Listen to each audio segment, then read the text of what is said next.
tadi itu menjadi sebuah instrumen, menjadi media atau alat untuk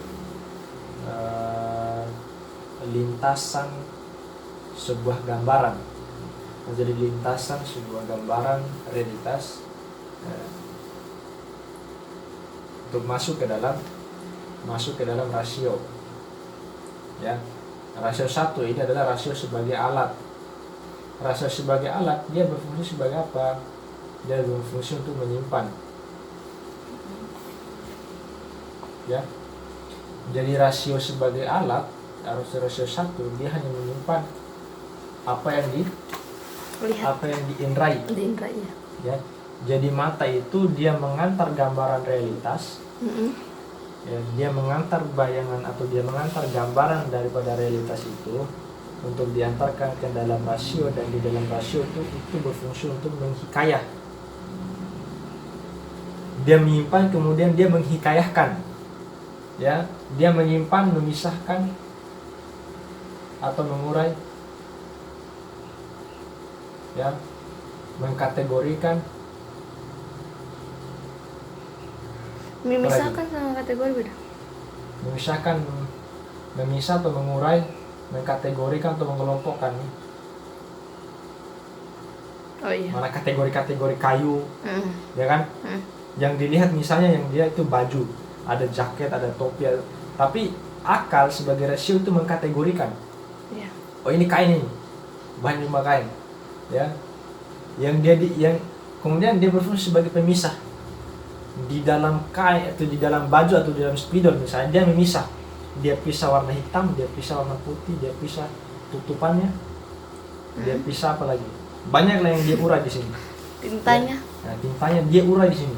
Artinya ketika kita melihat spidol, maka kita pasti paham, kita pasti memahami hitam, putih. Ada banyak yang kita pahami di sini. Ya, itu fungsi rasio sebagai rasio 1 sebagai alat untuk memisah itu. Ya, dia fungsinya memisah dan mengurai. Ya, dan dia mengkategorikan, menyimpan. Setelah menyimpan dia mengurai, ya, atau dia memisahkan. Setelah itu dia kategorikan, apa yang dipisah-pisahkan itu dia kategorikan lagi, dia kelompok-kelompokkan. Ya, nah itu rasio sebagai alat. Jadi rasio sebagai alat itu dia belum memberikan makna, dia belum menjustifikasi bahwa ini adalah spidol, tidak, belum. Ya, tapi dia hanya menghikayahkan, dia hanya membayangkan sesuatu. Oke.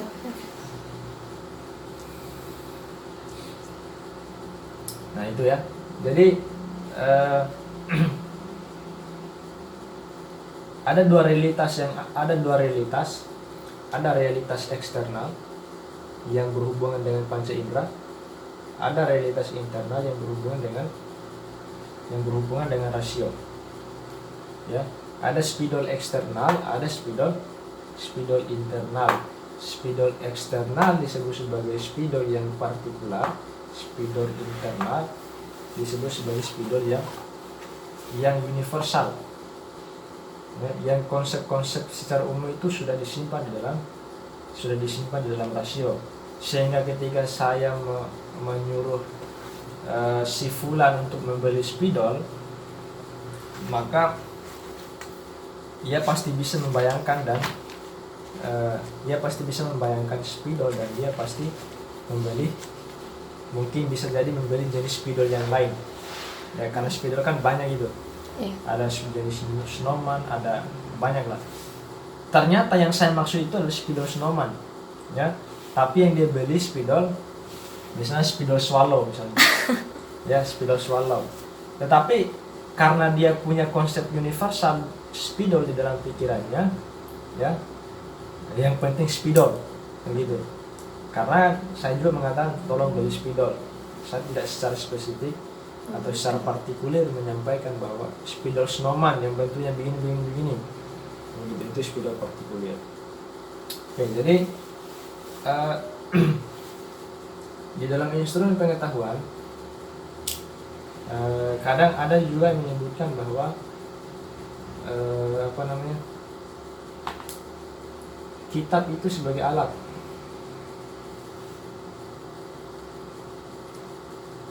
kitab atau buku ya. Buku itu sebagai alat yang menyampaikan. Kemudian ada juga yang mengatakan bahwa alat pengetahuan itu adalah hati. Ya. Alat pengetahuan itu atau unsur pengetahuan itu adalah hati. Makanya orang bisa orang menyebut sebagai indra keenam. Ya, dia bisa melihat, dia bisa menembus ruang dan waktu. Ya, dia bisa melihat sesuatu yang tidak kasat mata. Begitu.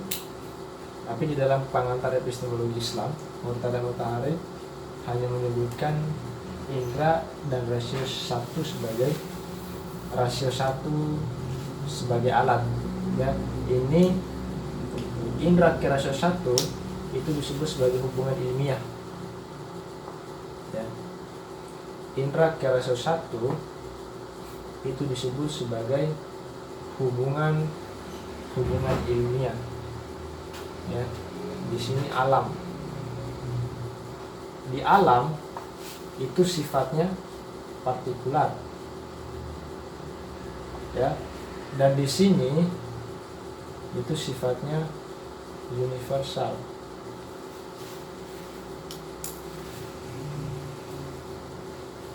Apa ya?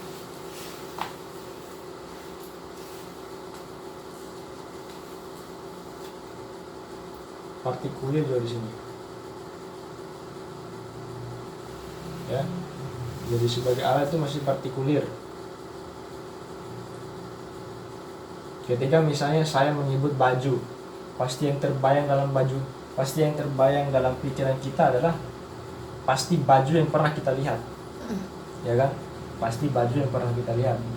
Atau misalnya saya sebut spidol, ya pasti spidol yang pernah kita lihat. Karena spidol yang pernah kita lihat itu adalah spidol yang partikulir yang kita bayangkan. Ya, spidol partikulir yang dibayangkan itu adalah spidol di dalam rasio 1. Ya, spidol di dalam rasio 1 yang terhikayakan dari alam. Ya, yang terhikayakan dari alam. Alam itu terbatasi oleh ruang dan waktu, dan dia sifatnya materi. Sementara rasio itu non materi dan tidak dibatasi oleh ruang dan waktu. Spidol yang saya lihat sekarang itu akan tersimpan beberapa tahun ke depan di dalam pikiran kita tuh, di dalam rasio 1. Yaitu fungsinya rasio 1 adalah menyimpan segala sesuatu yang diserap oleh indra dari realitas alam. Ya.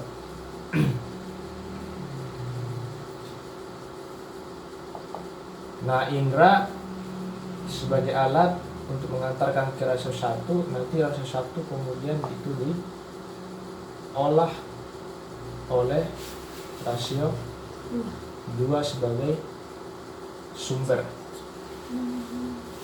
Rasio 2 sebagai sumber. Ketika pikiran kita mampet pada rasio 1, maka kita tidak jauh berbeda dengan hewan atau dengan binatang. Ya kan? Hewan pun bisa melihat sesuatu dan dia menyimpan sesuatu yang dia lihat. Ya kan? Hewan. Namun hewan tidak bisa mampu untuk berkreasi dan tidak bisa mengembangkan pikirannya. Katanya Murtada Mutahari. Nah, untuk mengembangkan pikiran itu agar bisa kemudian diinovasikan atau menimbulkan atau menciptakan sesuatu hal yang baru, itu tugasnya adalah rasio 2. Jadi rasio 2 dia sebagai sumber memberikan informasi-informasi terbaru terhadap manusia. Dia memberikan informasi-informasi yang baru, dia menciptakan pengetahuan-pengetahuan baru atau riset-riset terbaru. Itu fungsi rasio 2. Jadi yang membedakan kita dengan manusia dengan binatang itu terletak dari rasio 2 sebagai sumber. Dia sebagai sumber sekunder. sementara alam sebagai sumber primer. Ya, sini sebagai sumber primer. Kenapa dia disebut sebagai sumber primer? Karena segala-gala yang kita pikirkan itu berasal dari alam. Ketika tidak ada alam, maka tidak akan ada yang terbalak, tidak akan ada bayangan atau tidak akan ada satu pengetahuan pun di dalam pikiran manusia. Baik itu dari rasio 1 maupun dari rasio 2. Nah, rasio 2 sebagai sumber sekunder karena dia menghasilkan sesuatu yang baru. Spidol misalnya, ketika di sini sudah dipilah kan, ada bentuk spidol, ada bentuk sayap, ada bentuk kuda, ada bentuk sapi. Maka dicampurlah ini, ya. Rasio 2 memberikan makna. Oh, yang bentuk ini spidol, oh yang bentuk ini namanya kuda, oh yang bentuk ini namanya sapi. Ya. Kemudian selain daripada itu dia menginovasi, ya, dia menciptakan sesuatu hal yang baru di dalam pikiran manusia. Dicampurlah spidol dengan sayap menjadi spidol bersayap. Ya kan? Menjadi spidol bersayap. Nah, spidol bersayap itu apakah sebuah realitas atau bukan? Nah, itu adalah sebuah realitas, tapi realitas internal. Realitas internal, dan realitas internal itu kita sebut sebagai pengetahuan. Spidol bersayap adalah pengetahuan yang tidak ada di dalam alam kan? Mana ada alam di alam spidol bersayap? Tidak ada. Yang ada hanyalah di rasio 2. Misalnya orang menciptakan kapal atau pesawat, dia berawal dari alam. Di alam dulunya tidak ada kapal di alam, yang ada hanya burung. Ya kan? Karena manusia mengindrai burung dan dia mengimajinasikan burung itu bagaimana caranya supaya bisa dijadikan sebagai alat transportasi, maka diciptakanlah kapal. Dan itu imajinasi orang-orang Eropa menciptakan kapal, imajinasi orang-orang misalnya seperti Jepang menciptakan robot.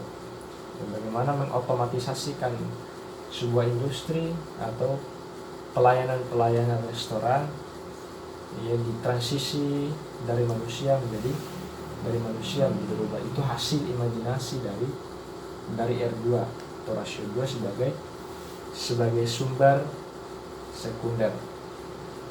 Oke, jadi kira-kira mungkin seperti itu. Untuk instrumen pengetahuan lebih jauh kita akan bahas besok mengenai sumber pengetahuan.